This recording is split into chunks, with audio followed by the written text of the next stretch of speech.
All right, today's lesson is about cells. In particular, we're going to discuss cell theory. We're going to talk about some background, some scientists who contributed to the cell theory.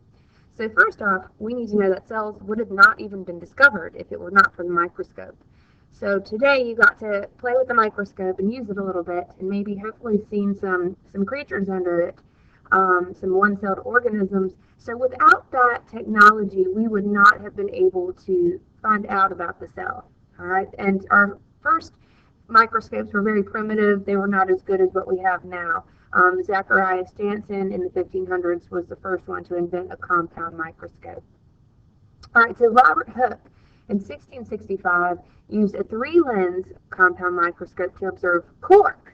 All right, so cork, we need to know first off, is a plant cell. And cork is also dead plant cells, so they were not alive when he was looking at them. So he found tiny hollow compartments, and we can see the picture of the cork cells here. He found tiny hollow compartments, and he named them cells because he thought they looked like the cells monks stayed in. All right, but again, they were dead cells, and the cell wall is that boxy structure that you see that plant cells have.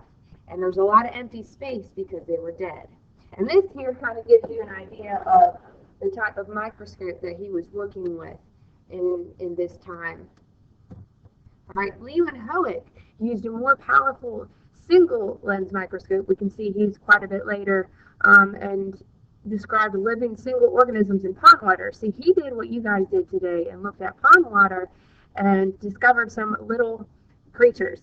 And at this time, they knew about molecules, but they didn't know that there were living ones, so he named them animalcules because they were little living organisms that he found. So as the microscope improved, more questions began to form, all right? So we say, is all living matter composed of these little guys, and where do they come from?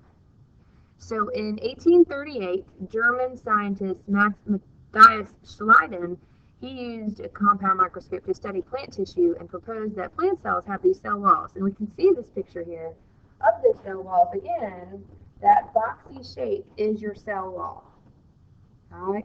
And then 1839, Schwann noticed structural differences between animal and plant cells. And he was the first one to publish a statement for the cell theory, which has three different parts. And his statement said that all living things are made of cells. We can see here the picture shows us an animal cell versus a plant cell. And there's some differences between these two. Notice the plant cell has a chloroplast. Also, the plant cell has this large central vacuole. Animal cells also have vacuoles, but they're not nearly as big as the plant cells. Plant cells also have this cell wall. So this is some things that make it different than a typical animal cell. In 1855, Virchow, a German scientist, he came up with another statement for the cell theories.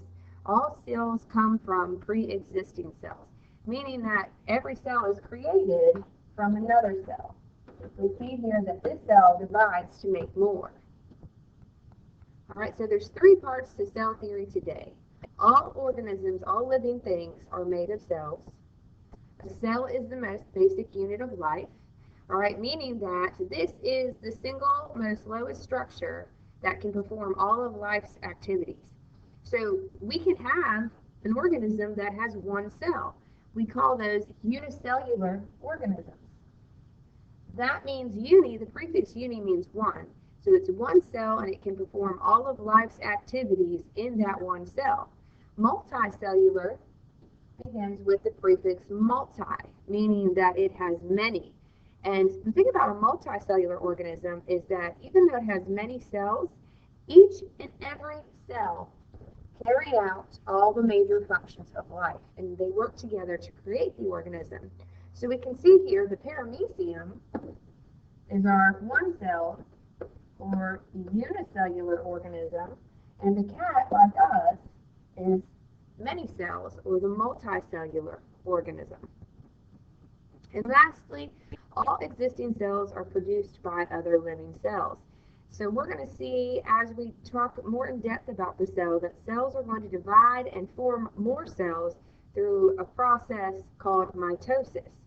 and there's another one called meiosis too. But cell reproduction, growth and repair is known as mitosis, and this is part of the cell cycle, and this helps repair and for many multicellular organisms.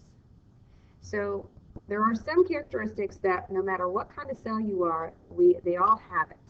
All cells, whether they're unicellular or multicellular, prokaryotic or eukaryotic, they're all microscopic. They all have a cell membrane, and they all have something called cytoplasm.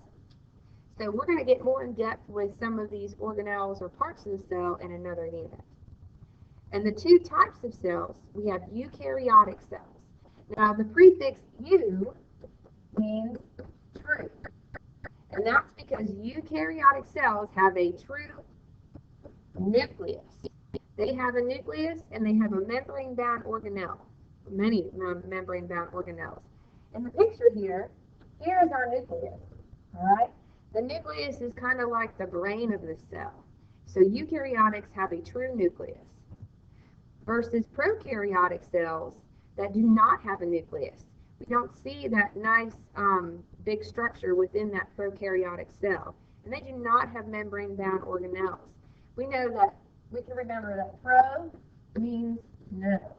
All right, prokaryotic are the most primitive cells, so they have no nucleus. Their genetic material is kind of scattered throughout the cell, and it's not kept in that one nice area to keep it safe in the nucleus. All right, bacteria would be an example